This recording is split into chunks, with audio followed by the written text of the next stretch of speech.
I'm Emily, and I'm really excited to finally get to share the space with you guys of my backyard art studio.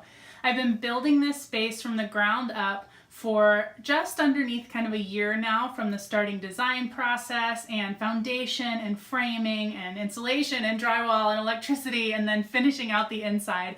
So I am thrilled to finally get to share it all with you guys. And if you're a maker or creative person in any way who, has a dream to do this, just about a year ago, this was my dream, and I don't really have a lot of the skills that were necessary. I certainly didn't know how to do roofing or hang drywall or build a lot of what's in here. And the internet's amazing, and it can kind of teach you how to do anything that you need to do.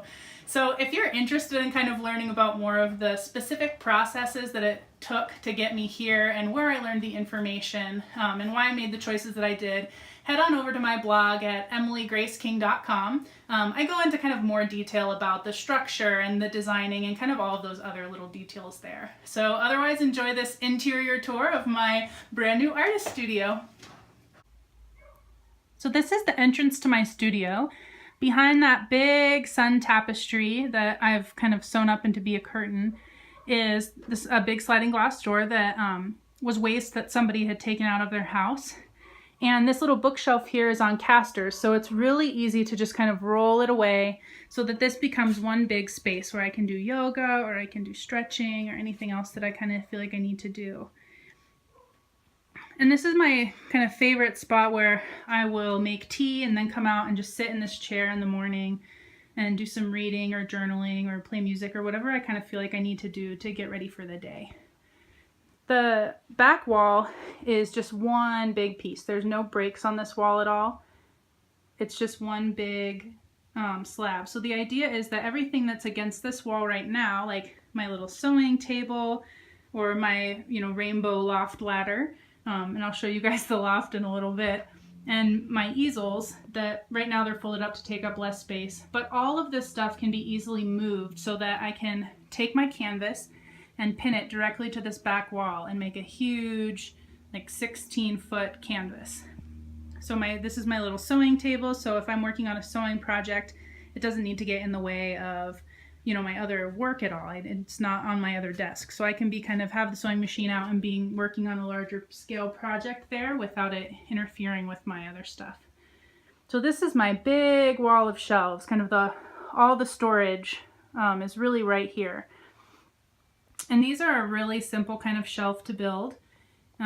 They're self-supported, so they don't need additional supports unless you make them really thick. So like you can see here, I made a little part of the shelf thicker to accommodate for some larger items like my record player and some of my encaustics.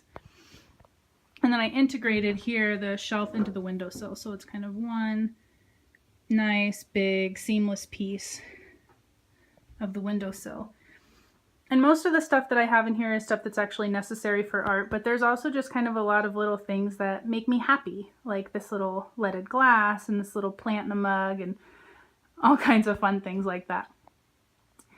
Up here is the loft. This is where I like to take naps, and it's super solid, really fun space.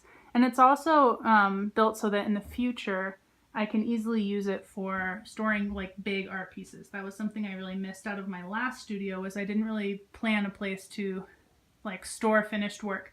So soon I probably won't be able to take naps up there because it will be full of all kinds of great stuff. And then down here is my big work table. This is where I do most of my work, and it's a really nice kind of huge space. Just built out of 2x4s with a plywood top and a bit of veneer on the edge, so it looks like one big piece of wood. And it's just one, really nice, massive space, so I can be working on multiple things at once.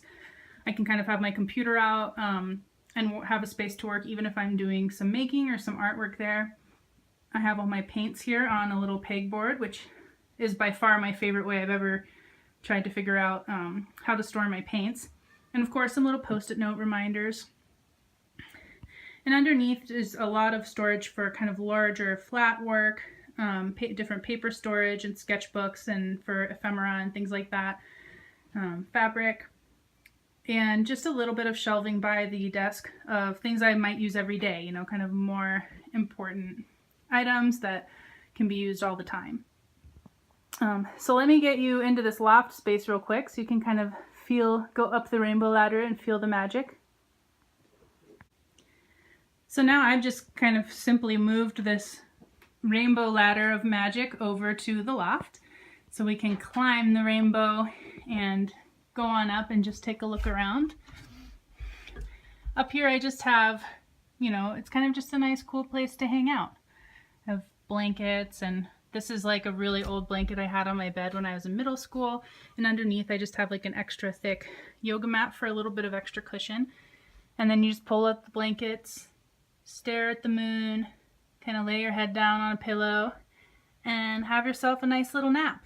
So as you can see, I have a little bit of storage left up here, which is like pretty cool that, you know, every nook and cranny isn't full yet here. There's still a lot of space to expand. So that's pretty much it. That's the inside.